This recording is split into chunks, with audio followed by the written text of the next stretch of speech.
할렐루야. 오늘 또 수협에 나오신 모든 분들을 주님의 이름으로 환영하고 또한 축복합니다. 오늘 이 시간 우리 예수님을 우리가 구주로 삼았는데요. 그 예수님을 찬양하며 우리 예배 자리로 나아가도록 하겠습니다.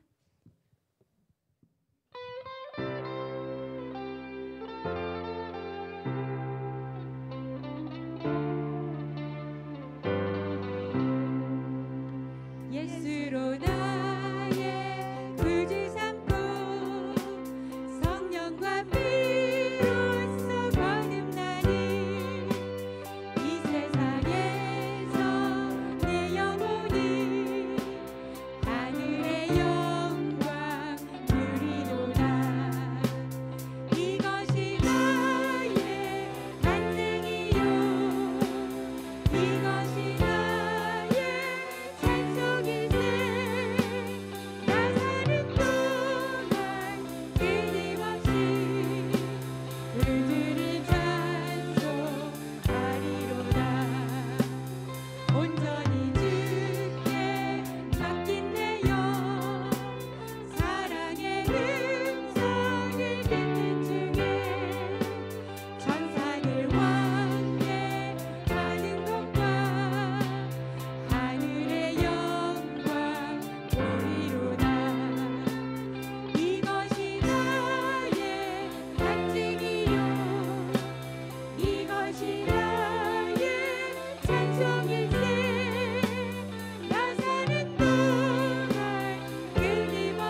하나님 감사합니다. 오늘 또 저희들에게 귀한 은혜를 허락하여 주셔서 또 이 가을 저녁에 하나님의 전에 나와서 또 예배할 수 있도록 은혜를 주셔서 감사합니다. 이 시간도 하나님 앞에 드리는 예배 하나님께서 또한 기쁘게 받아주실 줄을 믿습니다. 그들의 몸과 마음을 다하여서 드리오니 흠양하여 주시옵소서.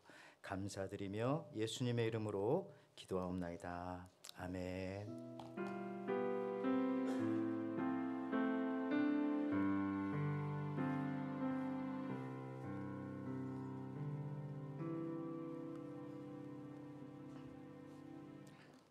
오늘 이렇게 하나님 전에 나오신 여러분들에게 주시는 하나님의 말씀은 레위기 5장 14절로 19절에 있는 말씀입니다. 여기 모니터 소리가 많이 큰데 조금만 줄여주시면 감사하겠습니다. 예. 모니터 소리 더 줄이셔도 모니터 소리 예 고맙습니다. 한 절씩 교독하겠습니다. 여호와께서 모세에게 말씀하여 이르시되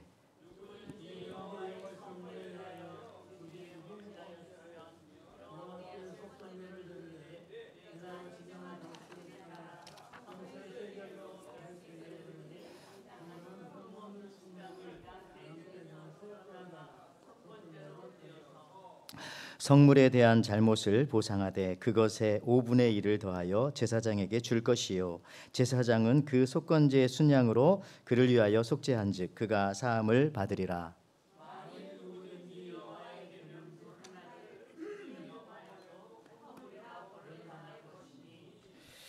그는 네가 지정한 가치대로 양떼 중 흠없는 순양을 숫건제물로 제사장에게 가져갈 것이요 제사장은 그가 부지 중에 범죄한 허물을 위하여 속죄한즉 그가 사함을 받으리라.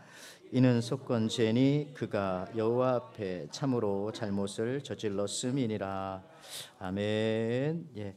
오늘 어느덧 우리가 벌써 이제 성막에 대해서 많이 배웠고요. 여러분들도 이제 성막에 대해서 거의 기독교 용어는 아니지만 도사가 되었을 것이라고 생각합니다. 예. 오늘은 속건제에 관해서 제사 5번째 속건제에 대해서 함께 살펴보는데 물질 배상입니다. 우리 옆 사람과 같이 한번 인사하길 원합니다. 한번 이렇게 인사할까요? 예수님의 피값으로 나는 용서받았습니다. 자, 피값으로 나는 용서받았습니다.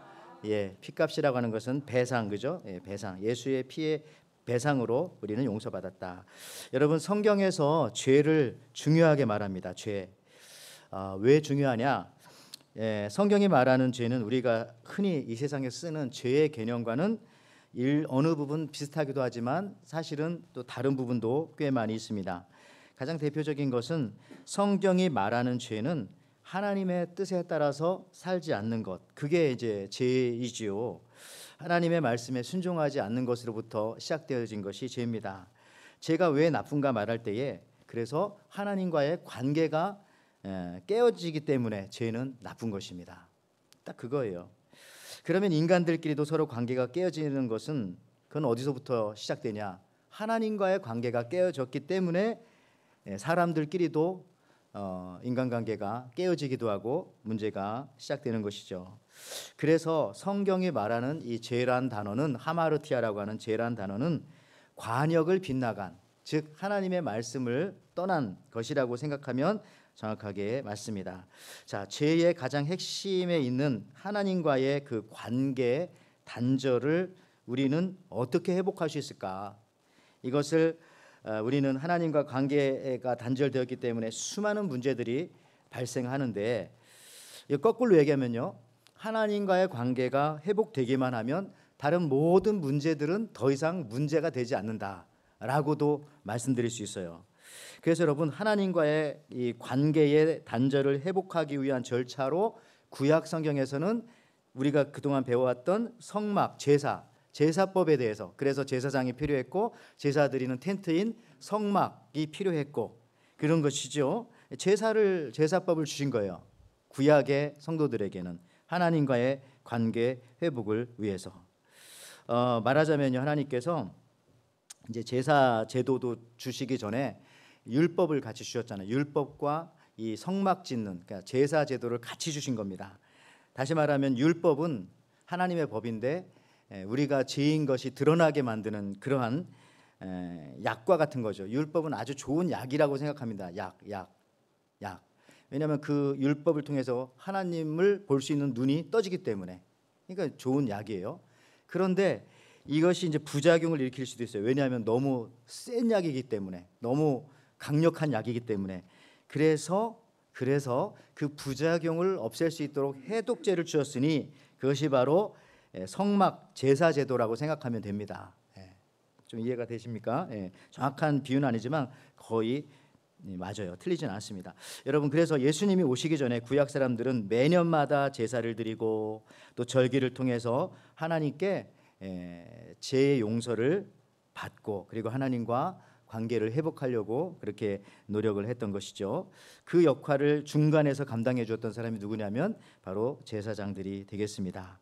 그런데 이거는 너무나 불안정해서 신약 성경에서는요, 이렇게 구약에 매년 드려야 되고 혹은 또 매일 드려야 되고 죄를 지었을 때마다 드려야 되고 하니까 이 제도가 완벽하지가 않습니다. 그런데 신약 성경에 보니까 예수님께서 오셔서 단 한 번에 이 모든 인류의 죄를 십자가에 죽으심으로 용서하여 주셨기 때문에 더 이상은 이제 동물의 제사를 그렇게 드리지 않아도 된다라고 말씀하십니다. 그게 바로 여기 히브리서 10장 9절에서 14절 말씀이죠.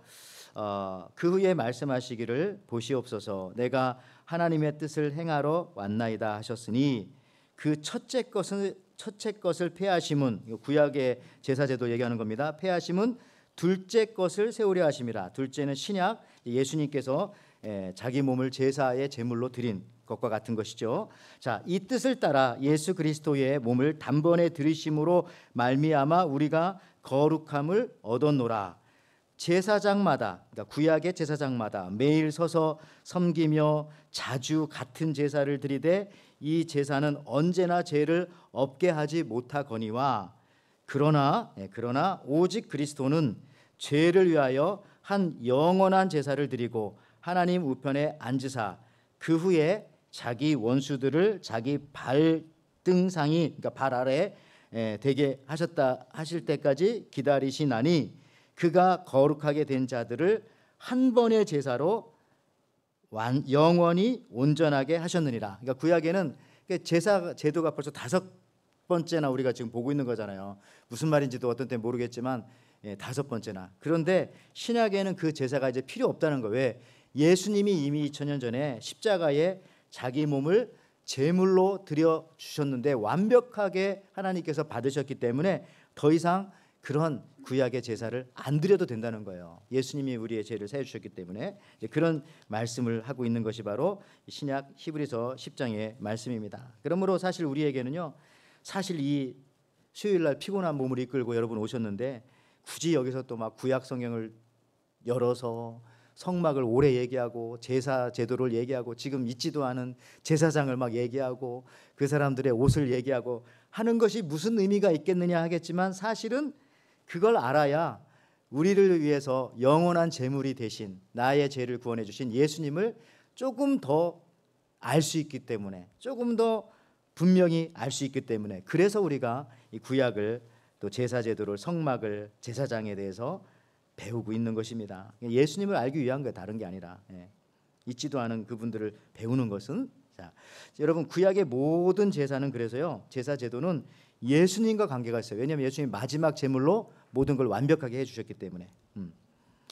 제사법은 우리가 그동안 얘기했지만 그냥 5가지. 이거는 그냥 영어로 우리가 보는 게 훨씬 쉽죠. 번제, 버닝, 번 오퍼링, 소제, 밀, 곡식을 드리는 밀 오퍼링, 화목제, 펠로십 오퍼링, 화목하게 하는. 4번째 속죄제, 신 오퍼링. 5번째 길트, 속건제. 신과 길트는 약간 느낌이 다르잖아요. 그래서 그런 오퍼링 제사가 있었다. 그러니까 이렇게 5가지의 제사의 종류가 있고요. 이 제사를 드릴 때 또 4가지의 방법이 있었어요. 화제, 불로 태워서 드리느냐, 요제, 흔드는 거죠. 흔드는 거. 요람할 때 흔드는 거잖아요. 이렇게 흔들어서 드리느냐, 아니면 거제, 이렇게 들어서 드리느냐, 아니면은 전제, 포도주를 붓는 거죠. 이렇게 부어서 드리느냐. 그 방법은 4가지지만 제사의 종류는 5가지입니다. 요 두 가지를 헷갈리시면은 안 돼요. 예, 그렇습니다. 그래서 소재를 드릴 때 예를 들어서 두 번째 곡식을 드리는 여기 밀 오퍼링인데 그레인 오퍼링 같은 말이죠. 저 오퍼링 곡식을 드릴 때에 곡식만 드리는 것이 아니라 전제로 곡식에다 포도주를 부어서 드린다. 뭐 그런 식으로 이렇게 서로 컴바인이 되기도 합니다. 그래서 이것에 대한 설명은 이제 넘어가고요. 자, 오늘은 그래서 우리가 그 4주 전에 번제에 대해서 배우고 두 번째 그 다음에 소제에 대해서 배우고 그 다음에 화목제에 대해서 배우고 지난주에 속제제에 대해서 배웠으니 오늘은 마지막으로 속건제에 대해서 배우도록 합니다. 속건제, guilt offering이요. 자, 오늘 읽었던 레위기 5장 15절 16절을 다시 한번 보시면 누구든지 여호와의 성물에 대하여 부지 중에 범죄하였으면 여호와께 속건제를 드리되 내가 지정한 가치를 따라 성소의 세겔대로 몇 세겔 은에 상당한 흠없는 수량을 양떼 중에서 끌어다가 속건제로 드려서 성물에 대한 잘못을 보상하되 그것의 5분의 1을 더하여 제사장에게 줄 것이요 제사장은 그 속건제의 순양으로 그를 위하여 속죄한즉 그가 사함을 받으리라. 속건제라는 말이 자꾸 나옵니다. 속건제. 그러니까 여러분 이렇게 생각하면 돼요. 다섯 가지 제사 번제 불로 태워드린다. 피가 있어요. 죽여야 되니까. 소제 곡식 드린다. 화목제 고기 잡아서 다 태우지 않고 대부분 다 나눠 먹는다. 화목하게. 속죄제 지난 시간에 배웠던 모르는 죄까지도 하나님 앞에 용서를 받기 위해 속죄제를 드린다. 그리고 오늘 속건제는 뭐냐 하면은 배상하는 제입니다. 배상. 내가 뭘 잘못했으면 제사만 드리고 죄송합니다 잘못했습니다가 아니라 제사 드릴 때에 그거에 합당한 물질을 갖다 바치는 거예요. 물질을 말하자면 오늘날로 말하면 돈을 갖다 바치는 겁니다. 은을 갖다 바치고 은에 상당한 어떤 그 짐승의 가치를 그러니까 배상이라고 생각해요. 배상을 해야 된다. 배상. 입으로만 말하면 안 되고 배상하는 그런 제사가 바로 다섯 번째 속건제다라고 하는 것입니다. 그러니까 여기 보니까 특별히 이제 성물을 드리다가 죄를 범하였으면 예를 들어서 제사장만 만져야 하는 이 마이크를 예를 들자면 구약에 다른 성도들이 만졌다 그러면 아이고 이거 잘못했네 어떡하지? 잘못했습니다 말만 할 뿐만 아니라 이거 제사장이 만지는 마이크를 만졌으니까 벌금 배상 100불 뭐 이렇게 낸다든지 그렇게 하는 거예요. 구약에서는 제사장만 만지는 이렇게 법궤까지는 아니겠지만 뭘 다른 걸 만졌다든지 이렇게 뭐 들었다든지 그러는 경우 있죠. 제사장만 들어가야 하는 구역에 성도들이 모르고 들어갔다든지 뭐 그럴 때 이제 잘못했으니까 그런 것에 대한 배상을 하는 것이 바로 이 속건제라고 여러분 보시면 되겠습니다. 근데 그것은 어떻게 하냐면은 예를 들어 가지고 이게 성수에서 쓰는 이 컵이 어떻게 하다가 깨트려 버렸어요. 근데 이게 100불짜리라면 100불만 드리는 것이 아니라 100불 플러스 20% 120불을 드리라 이런 얘기입니다. 구체적으로 나오죠. 그게 이제 오늘 그 레위기의 이 속건제에 관한 내용인데 자, 속건제 첫 번째 절차는 일단 자복하는 거예요. 자복. 여기 레위기 5장 1절에서 5절 말씀해 보면은 좀 양이 많지만 그냥 쭉 한번 읽어 보면은 이해가 됩니다. 만일 누구든지 저주하는 소리를 듣고도 증인이 되어 그가 본 것이나 알고 있는 것을 알리지 아니하면 그는 자기의 죄를 져야 할 것이요 그 허물이 그에게로 돌아갈 것이기에 속건제를 드리라는 겁니다. 자, 다시 한번 정리합니다. 제가 조금 아까 얘기했던 것은 성소에서 잘못하는 경우예요. 그럴 경우에는 제사장을 통해서 아까 잘못한 거에 20%를 드리고 지금 얘기하는 거는 성도들끼리 백성들끼리 잘못한 것에 대해서도 속건제를 드리되 예를 들어서 여기 이거 증인이 되어야 되는데 자기가 잘못한 걸 보고 충분히 얘기해 줄 수도 있는데 얘기를 안 해준다든지 거짓말을 했다든지 할 때도 이거 이러면 나 큰일 나는데 라고 생각하고 끝나면 안 되고 그것에 대한 속건제를 드려라. 배상을 해라. 잘못한 것에 대해서 그런 얘기입니다. 그 다음에 만일 누구든지 부정한 것들 곧 부정한 들짐승의 시체나 부정한 가축의 사체나 부정한 곤충의 사체를 만졌으면 부지중이라 할지라도 그 몸이 더러워져서 허물이 있을 것이요 이때도 속건제 드려야 된다는 겁니다. 나 잘못해서 나쁜 거 만졌네 못된 곳에 갔네 끝나면 안 되고 거기에 대한 배상을 해라 이거예요. 재물을 드리라는 거죠. 그러면서 제사를 드리라는 겁니다. 만일 부지 중에 어떤 사람이 부정에 닿았는데 그 사람의 부정이 어떠한 부정이든지 그것을 깨달았을 때에는 허물이 있을 것이요 만일 누구든지 입술로 맹세하여 악한 일이든지 선한 일이든지 하리라고 함부로 말하면 말도 잘못해놓고 잘못했어 이게 아니라 잘못한 것에 대한 배상을 하면서 하나님 앞에 예배를 드리라는 겁니다. 아시겠죠? 거짓말하고 딱 끝나면 안 되는 거예요. 구약의 개념이라면은 그것에 대한 예물도 드리면서 잘못했다고 말해라 이런 얘기입니다. 그리고 그 사람에게 가서도 갚어라 이거예요. 갚어라. 이게 참 성경이 어떻게 보면 엄격하기도 하고 구체적이기도 하고요. 참 놀랍습니다. 근데 첫 번째는 일단은 말로 자복하고 그 다음에 구체적인 행동을 하라는 거죠. 여러분 신약 성경에도 보면 이런 말씀 있잖아요. 마태복음 5장 23절 24절 말씀에 그러므로 제물을 드리다가 거기서 내 형제에게 원망 들을 만한 일이 생각나거든 어떻게 하라고요? 예물을 제단에 두고 먼저 가서 형제와 화목하고 그 사람에 대해서 배상을 하고 잘못 말했으면 잘못 말한 것에 대해서 말을 한 다음에 그것에 대해서 뭐 과자를 사다 주든지 과일을 사다 주든지 뭘 하여튼 하라는 거예요. 그리고 나서 배상을 하고 와서 아까 갖고 왔던 예물을 드려라 이런 겁니다. 근데 저는 항상 마태복음 5장 23절 24절 말씀 읽으면 늘 재밌는 게 있어요. 야 하나님의 말씀은 너무나 세밀하구나. 왜 그래요? 어떤 사람이 이 제물을 드리려고 왔는데 맞아 내가 누구랑 그 빛을 안 그것을 내가 잘못한 것이 있는데 그 사람하고 일단 미안하다고 얘기하고 와서 예배 드려야지 할 때 예물을 갖고 가면 안 돼. 어떻게 하라고요? 예물을 제단에 두고 가래요. 그래야 갖다 다시 오니까 사람 마음 바뀌. 그러니까 이 성경이 너무 자세하지 않아요? 근데 더 재밌는 것도 예를 들어서 마태복음 21장 12절 13절에 보면 예수님이 성전에 가서 이제 돈 바꾸는 자들, 비둘기 파는 자들 막 야단치신 적이 있어요. 여기는 하나님 아버지의 우리 아버지의 기도하는 집인데 이 장사꾼의 소굴을 만들다니. 여기 보세요. 예수께서 성전에 들어가서 성전 안에서 매매하는 모든 사람들을 내쫓으시되 돈 바꾸는 자들의 상과 비둘기 파는 자들의 뭐라고요? 의자를 둘러보시고. 저는 항상 이거 볼 때마다 야 성경 너무 세밀하구나. 왜 그렇습니까?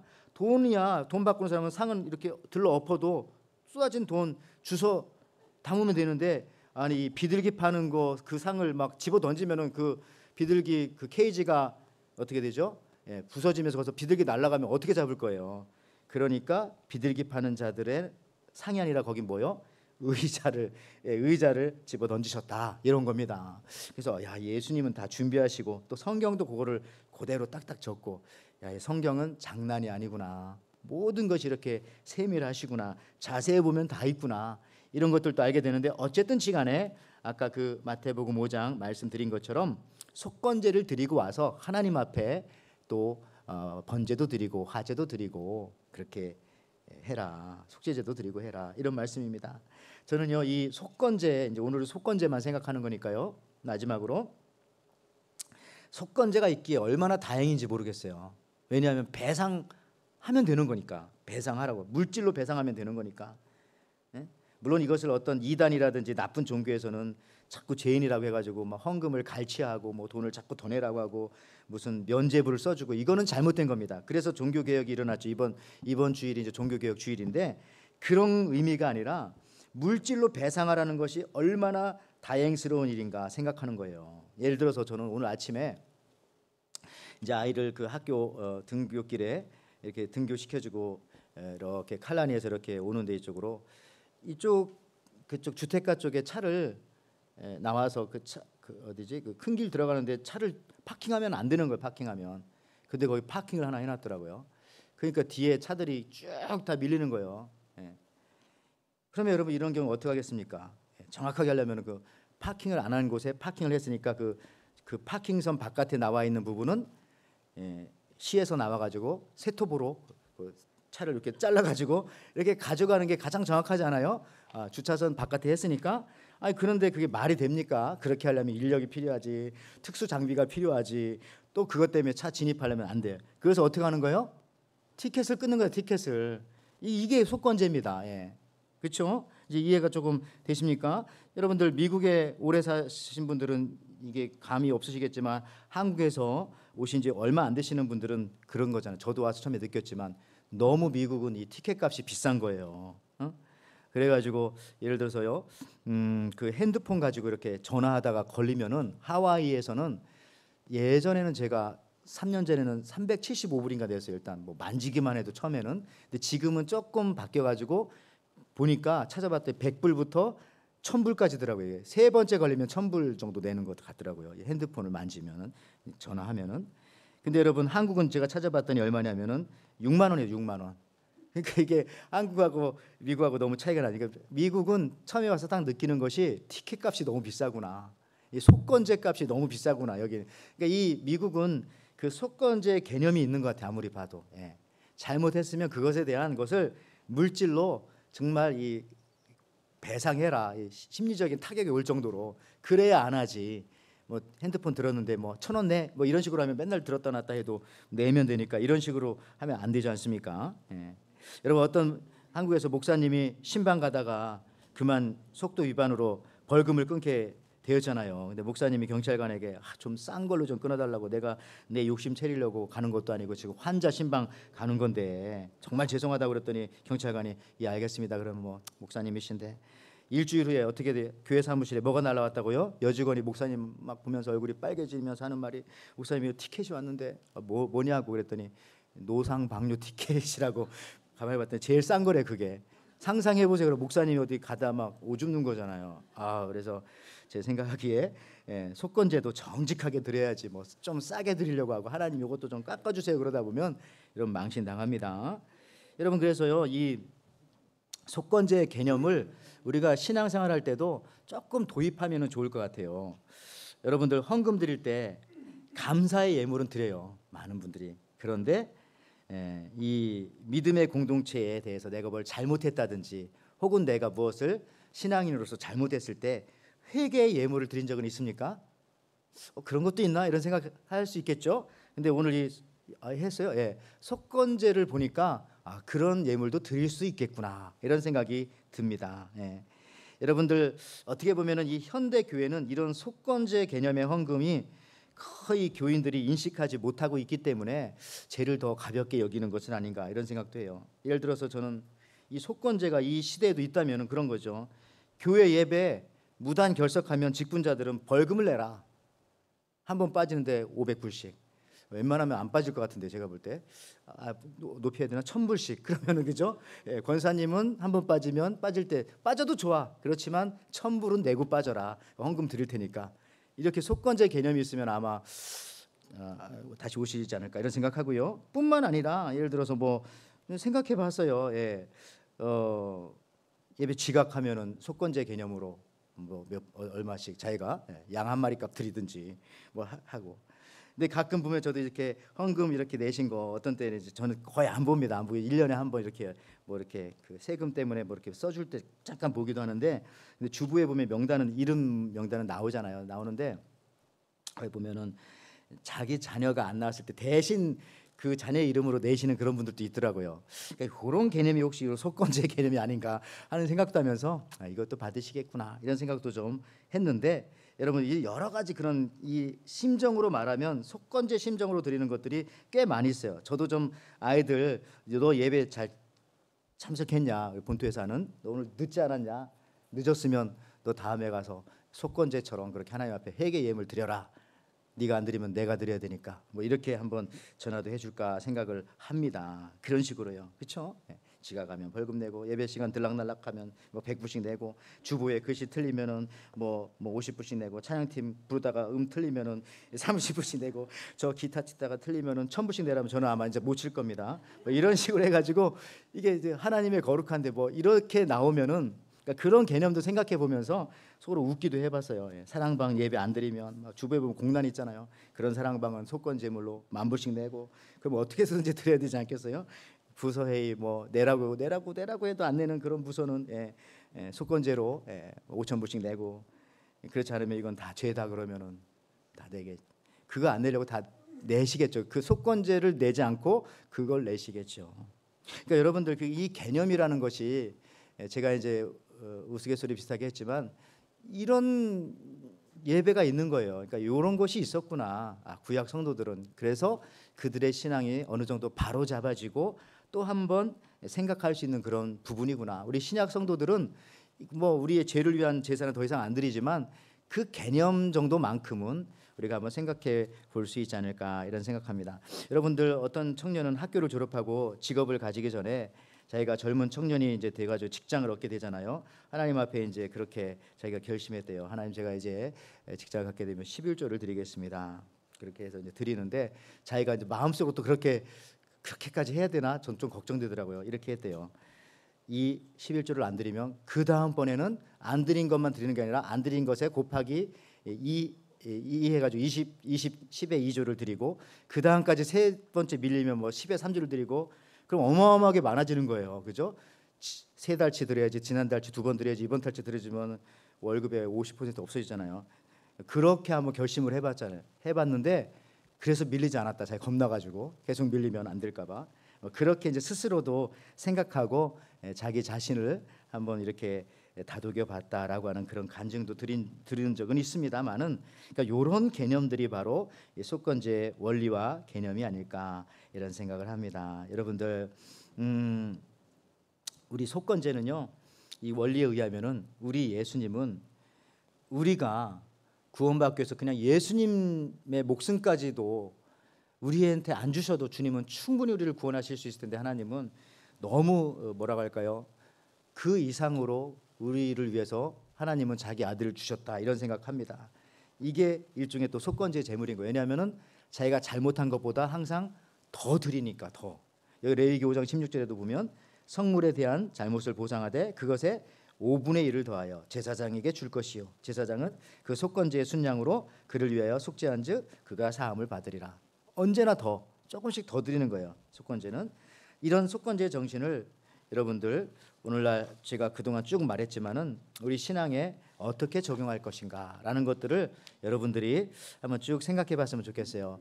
이걸 대표적으로 실천했던 사람이 누구냐면은 신약 성경에 삭개오가 그렇죠. 삭개오, 자케우스, 삭개오의 원래 이름의 뜻은 퓨어, 순수하다란 뜻이에요.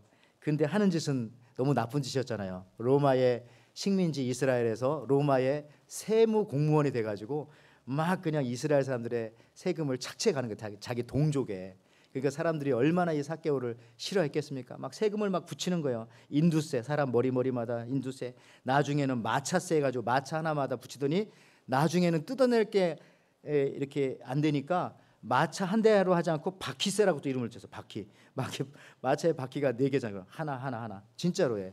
그런 식으로 막 뜯어가니까 정말 이 이스라엘 사람들은 삭개오가 너무 보기 싫은 거예요. 같은 동족인데 저렇게 살아야 되냐 너무너무 싫어했죠. 거기다 키도 크지 않고 작으니까 막 그걸 놀리고. 근데 이 여리고에 예수님이 찾아오셔서 뽕나무에 올라간, 예수님 보려고 돌 무화과 나무죠, 올라간 그 삭개오를 예수님이 보시고 이리 내려오라고, 오늘 내가 너의 집에 유하여야 되겠다 그랬더니 삭개오가 막 내려오면서 그냥 예수님하고 포옹하고 아무도 나를 알아주지 않고 아무도 나를 미워하고 그러는데 내가 왜 이렇게 이 지경까지 된지 아십니까? 예수님, 다들 저를 싫어하고 제가 이렇게 신체적인 장애도 있고 하니까 내가 이겨내려고 지금 이 최고 공무원까지 올라왔는데 그러나 사람들의 사랑을 못 받고 살아서 너무 괴롭습니다. 근데 주님은 제 마음을 알아주시기에 저를 받아주시는군요. 우리 집에 오세요. 집에 가서 이제 예수님과 함께 제자들과 함께 식사도 하고 얘기도 나눴겠죠. 그때 이 삭개오가 뭐라고 했어요? 누가복음 19장 8절 9절에 이렇게 말합니다. 삭개오가 서서 주께 여짜오되 주여 보시옵소서, 내 소유의 절반을 가난한 자들에게 주겠사오며 만일 누구 것을 속여 빼앗은 일이 있으면 네 갑절이나 갚겠나이다. 예수께서 이르시되 오늘 구원이 이 집에 이르렀으니 이 사람도 아브라함의 자손임이로다. 여기서 삭개오가 속건제를 드렸는데 20%를 드린 게 아니라 4배, 그러니까 몇 퍼센트인 거예요? 이게 400%를 드린 거예요.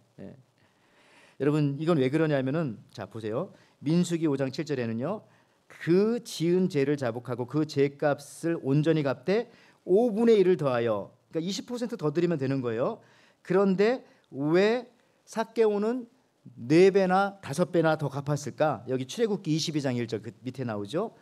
사람이 소나 양을 도둑질하여 잡거나 팔면 그는 소 한 마리에 소 5마리로 갚고 양 한 마리에 양 4마리로 갚을지니라. 그래서 삭개오는 자기 자신에 대해서는 엄격하게 내가 도둑놈입니다. 그죠? 도둑놈입니다. 도둑질하여 잡거나 하면.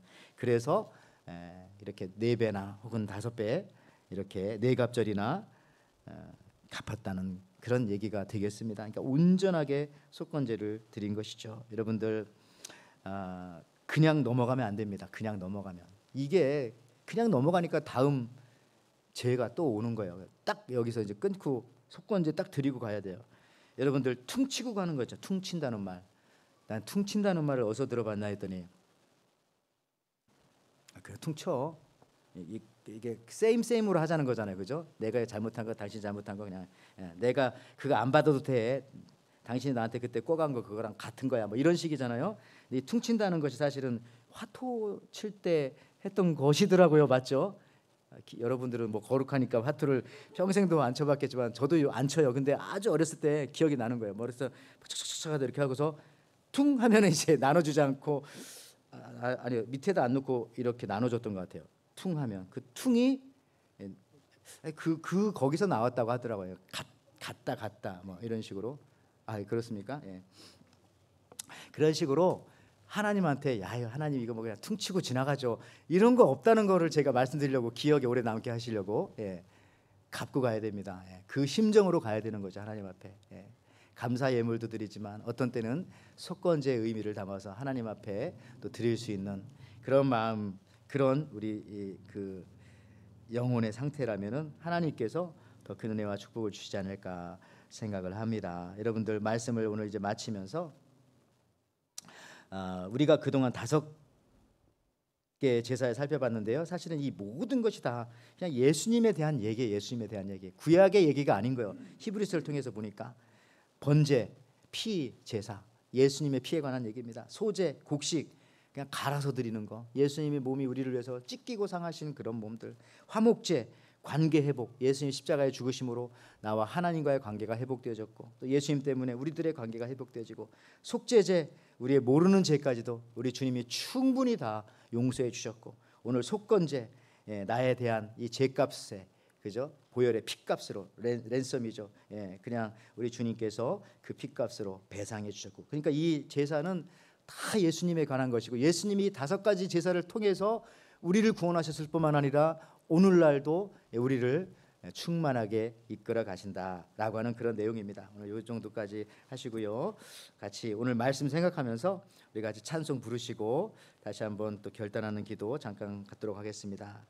우리 이 시간 같이 찬송할 때요. 우리 270장 변찮는 주님의 사랑과 찬양인데요. 참 우리 수요 예배도 그렇고 예배도 그렇고 제가 어렸을 때 기도원 많이 다녔거든요. 기도원 중학교 때도 고등학교 때도 대학교 때도 기도원에 가면 큰 기도원도 있지만 시골 작은 기도원도 있어요.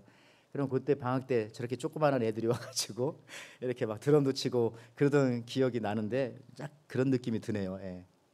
사람들이 일하러 가서 못 오고 방학 때니까 아이들이 와서 반주도 해주고 드럼도 치고 신나게 그렇게 찬양도 하고 하나님 앞에 기도했던 기억이 나는데 어쨌든 시간에 오늘 270장 찬양 드리시면서 우리 준비하신 예물 드리고 같이 한번 이후에 기도하겠습니다.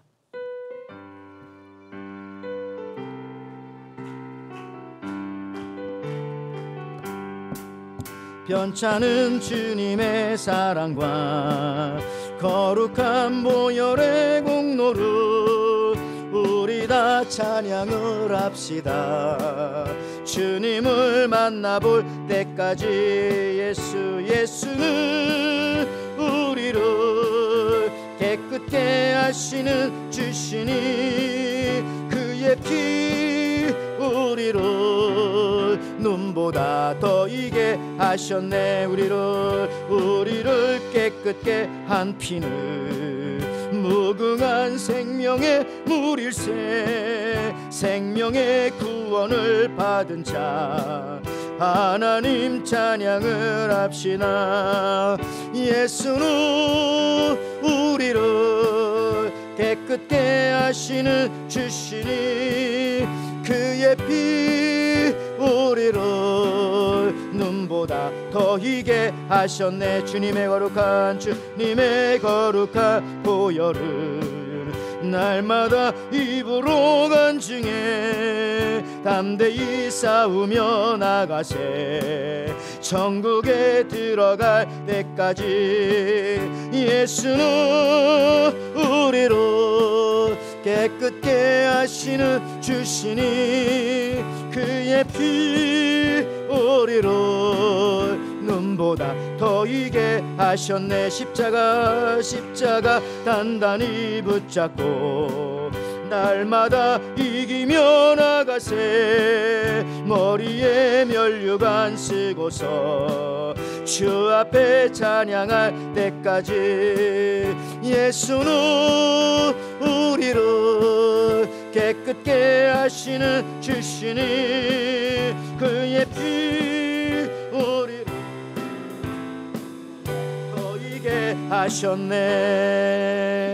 아멘. 우리 시간 같이 말씀 생각하면서 기도하겠습니다. 하나님, 우리가 5가지 제사에 대해서 배웠고 특별히 오늘 속건제에 대해서 배웠는데 하나님, 우리가 이 속건제의 의미로 우리의 신앙생활 하나님 앞에 또 삶에 적용하며 나갈 수 있는 우리 모두가 될 수 있게 달라고, 그래서 하나님 앞에 우리 주 예수 그리스도의 그 십자가의 은혜와 그 보혈의 능력들을 깨닫게 해달라고 시간 같이 한번 결단하면서 말씀 생각하며 기도하겠습니다. 하나님 아버지, 감사합니다. 오늘 또 저희들에게 은혜를 허락하여 주셔서 특별히 오늘은 속건제에 대해서 함께 배웁니다. 물질로 배상하라고. 하나님 아버지, 우리가 입술로만 자복하는 것이 아니라 그 이후에 정말로 아버지 하나님, 우리가 성전에 대해서 잘못했으면 성전에 대한 잘못에 대한 아버지 하나님 우리가 배상하는 마음으로 하나님 앞에 온전한 것을 드리고 마음을 드리고 몸을 드리고 또 물질을 드릴 수 있게 도와주시고, 형제와 자매들 간에도 우리가 아버지 하나님 잘못하거나 실수하거나 아버지여 서로 상처 준 일이 있다면 서로 아버지 하나님 말로만 끝나는 것이 아니라 마음으로만 끝나는 것이 아니라 찾아가 화해하며 회개하며 또 하나님 아버지 사화의 물질을 함께 또 나눠 가질 수 있도록 하나님 허락하여 주시옵소서. 정말로 구체적으로 또 실제적인 우리 신앙인들 되게 허락하여 주시고, 정말 마음속으로만 끝나는 것이 아니라 아버지 정말로 이념적으로 관념적으로 머릿속으로만 끝나는 것이 아니라 하나님 아버지 우리가 가정에서도 또 부부간에도 부모 자녀 간에도 하나님 아버지 정말로 우리가 여러 가지 것들에 대해서 또 속죄제의 아버지 속건제의 의미로서 여러 가지 것들을 서로 나누며 베풀며 도와주며 하나님 아버지 그렇게 공급해주며 살아갈 수 있는 우리 가족들이 되게 하시고 친구들이 되게 하시고 우리 마을 사람들이 되게 하시고 우리 믿음의 공동체가 되게 허락하여 주옵소서. 감사할 때도 서로 나누지만 우리가 잘못하였을 때도 서로 함께 나누며 아버지 공급하며 배상하며 아버지 정말로 그렇게 나아가는 아름답고 건강한 공동체가 되어질 수 있도록 주님 허락하여 주시고, 하나님께서는 정말로 추후라도 조금이라도 아버지 정말로 잘못된 것에 대해서 그냥 넘어가지 아니하시고 우리가 아버지 하나님의 그것을 밝히 들춰내시지만 그러나 우리가 하나님 앞에 회개하고 주님 앞에 용서를 빌면 하나님께서는 어떤 죄든지 또 용서해 주신다고 하시는 그 믿음 가지고 오늘 또 자비하신 하나님 앞에 사랑의 하나님 앞에 우리가 솔직한 마음으로 건전한 심정으로 아버지 하나님의 깨끗한 마음으로 나가는 삭개와 같은 그런 심령들, 그래서 하나님의 은혜와 축복을 받고 나아가는 믿음의 식구들 되게 축복하여 주시옵소서. 이 시간 우리가 한 번 더 기도하기 원합니다. 우리 교우들 중에 연약하신 분들이 있습니다. 우리 또 한말선 집사님 어제 또 병원에 갔다 오셔서 혹시 어제면 이제 기부스를 풀고 또 걸어 다닐 수 있을 줄 알았는데 그렇지 못하신가 봐요. 6주나 더 있으라고 하신 것 같은데 또 마음이 좀 낙심된다고 하십니다만은 여러분들 같이 기도해 주실 때 또 속히 회복이 이루어질 줄 믿습니다. 그 밖에도 우리 또 데이비 야마모토 우리 성도님을 위해서 여러분 또 강건하고 또 회복될 수 있도록 믿음으로 허락해 달라고 기도해 주시기 바라고요. 우리 유정순 권사님 위해서도 기도해 주시기 바라고, 그 밖에도 교회에 또 여러 가지 또 수술 이후에 또 암 수술 이후에 또 회복 중에 있는 가정들이 있는데 이런 질병들 통해서 질병만 고침 받는 것이 아니라 이것이 계기가 되어서 주님 앞에 또 신앙을 곤고히 세워갈 수 있는 믿음의 식구들 될 수 있게 달라고 여러분 기도해 주시기 바라고, 교회 건축을 비롯해서 또 우리 사마리탄 박스 사역을 비롯해서 여러 가지 교회 사역들도 이런 것을 위해서 이 시간 기도해 주시기 바랍니다. 하나님 아버지 시간 기도합니다. 교회 연약하신 분들을 특별히 기도할 때에 하나님 아버지여 우리 또 이 한말씀 집사님 불쌍히 여겨주시고 하나님 아버지여 회복되어지게 허락하여 주시옵소서. 회복되어서 주님의 성전에 나와서 다시금 봉사하며 찬양하게 도와주시고, 특별히 하나님 아버지 또 우리 데이비하고 또 우리 성도님 아버지 하나님이여 정말로 이렇게 연약한 심령 아버지 하나님의 육신을 아버지 그 암을 하나님 아버지 치료하여 주시고, 특별히 하나님 아버지 원하건대 이 질병 때문에 믿음이 성장하게 도와주시고 하나님을 만나게 도와주시고 하나님 아버지 구원받는 하나님의 아들이 되을 수 있도록 축복하여 주시고 말씀하여 주시고 꿈에라도 나타나 하나님 아버지여 어루만져 주시기 원합니다. 우리 유정순 권사님 눈의 때에 아버지 주를 위해서 젊어서 충성하고 봉사했는데 연약합니다. 우리 유정순 권사님뿐만 아니라 우리 노아 사람 사랑방 평화전도회 우리 부모님들 너무나 연약한 몸을 갖고 있지만은 하나님 아버지여 심령은 강건하게 도와주시고 믿음은 떨어지지 않게 도와주시고 주님 만나는 그날까지 믿음의 행진을 멈추지 않게 주님 도와주시옵소서. 아버지 하나님이여, 그 밖에도 아버지 하나님이여 또 연약하신 심령들 아버지 하나님의 또 교회 안에 여러 가지 사역들 진행되어지고 있습니다. 추수감사주의를 준비하며 종교개혁주의를 준비하며 또 성탄절을 준비하며 우리 또 사마리탄 박스를 준비하는 아버지 이웃들을 생각하는 가운데에 아버지 이웃을 돌보고 보살필 때에 우리의 모든 슬럼프가 벗어지고 우리의 모든 혼고한 짐이 사라진다는 사실들을 깨달으면서 아버지 하나님의 귀한 사역들 남을 돕는 사역에 이 연말 연시를 다가옴에 따라서 우리가 집중하며 나갈 수 있는 헌신하며 나갈 수 있는 우리 애들의 모든 식구들 되게 도와주옵소서. 교회 건축을 주님 도와주셔서 이로 말미암아서 우리 교회뿐만 아니라 지역사회도 봉사하게 도와주시고 뿐만 아니라 여러 가지 아버지 각각의 사역들 여러 모양에서 하나님 앞에 찬양하며 찬송하며 봉사하며 전도하며 또 야외에 나가며 양로원에 가며 봉사했던 모든 믿음의 씨앗의 뿌리들이 아버지 하나님의 열매 맺을 수 있도록 허락하여 주시고 하나님 인도하여 주시옵소서. 감사드리며 예수님의 이름으로 기도하옵나이다. 하나님 아버지 감사합니다. 오늘도 이렇게 하나님의 귀한 백성들 주님의 전에 나와서 또 예배하며 기도합니다. 오늘 말씀과 같이 우리들 하나님 앞에 조금이라도 더 진실하며 조금이라도 더 순전한 마음으로 또 속건제를 드리는 심정으로 아니 또 속건제를 하나님 앞에 드리면서 또 형제 자매들에게도 우리가 또 그렇게 함께 나누며 용서의 선물들을 또 나누면서 살아갈 수 있는 우리 복된 믿음의 식구들 되게 예수님의 본을 따라 또 예수님의 제자였던 제자들과 삭개오와 같은 그런 믿음의 신앙의 선진들의 본을 따라 살아가는 저희들 되게 허락하여 주시옵소서. 이 시간도 주님 전에 나올 때 이 시간 또 귀한 예물을 하나님 앞에 올려드립니다. 이 예물을 통해서도 하나님 주님의 귀한 교회와 사역들이 또 하나님 앞에 영광을 올려드릴 수 있도록 허락하여 주시옵소서. 우리가 기도한 것처럼 연약한 가정들을 주님 불쌍히 여겨주시고 육신뿐만 아니라 심령이나 또 믿음이 흔들리는 가정들이 있다면 더욱더 주님께서 불쌍히 여겨주시고 붙잡아 주시고 하나님 인도하여 주시옵소서. 교회 여러 가지 사역들을 축복하여 주시고 기름 부어주시고 이것을 통해서 우리 사람들의 이름이 드러나고 우리들의 영광이 드러나는 것이 아니라 하나님 앞에만 온전히 모든 영광이 돌려지게 허락하여 주시옵소서. 감사드리며 예수님의 이름으로 기도하옵나이다. 아멘. 아멘. 예, 특별한 광고는요. 여러분 주보 보시면서 항상 주보도 가져가시고 같이 이거 보시면서 가끔씩 이렇게 기도해 주시기 바랍니다. 우리 사마리탄 박스 지난주에 몇 박스 나갔는지 제가 아직 잘 모르겠지만 또 많이 남아 있습니다. 또 가져가시기 바라고요. 주보에 나오는 것처럼 박스 마감일이 11월 9일입니다. 그러니까 지금부터 또 기도하시면서 또 잘 준비해 주시기 바랍니다. 부서 모임들 가져주시기 바라고요. 또 사랑방 모임 우리 1:1 제자 양팀들을 위해서 기도해 주시기 바라고요. 우리 또 성경 통독반이라든지 특별히 우쿨렐레 찬양팀 지난주에 또 이 양로원에 가서 잘 그게 지난주가 맞죠? 하고 오셨는데 거기에 일하시는 우리 김정희 집사님의 말씀에 의하면은 그동안 방문했던 그 어떤 팀보다도 우리 에덴 우쿨렐레 팀에 가서 찬양하니까 아주 열화와 같은 아주 그 반응이 너무너무 좋았다고. 여러분 상상하는 그 정도 반응은 막 이건 아니지만은 거기 왔던 그 어떤 팀보다도 거기 일하시는 우리 집사님이 말씀해 주셨어요. 그만큼 좋아하시고 끝까지 자리를 지키시고 그러셨다고 합니다. 복음의 메시지가 분명히 사랑의 메시지가 전달되어졌을 줄 믿습니다. 여러분 훌라 팀을 위해서도 기도해 주시기 바라고요. 다른 소식들 여러분들 또 보시고 기도해 주시기 바랍니다. 특별한 광고 없으시면은 우리 주님 가르쳐 주신 기도로 예배를 마치도록 하겠습니다. 하늘에 계신 우리 아버지여, 이름이 거룩히 여김을 받으시오며 나라가 임하시오며 뜻이 하늘에서 이루어진 것 같이 땅에서도 이루어지이다. 오늘날 우리에게 일용할 양식을 주시옵고 우리가 우리에게 죄진 자를 사하여 준 것 같이 우리의 죄를 사하여 주시옵고 우리를 시험에 들게 하지 마시옵고 다만 악에서 구하시옵소서. 나라와 권세와 영광이 아버지께 영원히 있사옵나이다. 아멘. 아멘.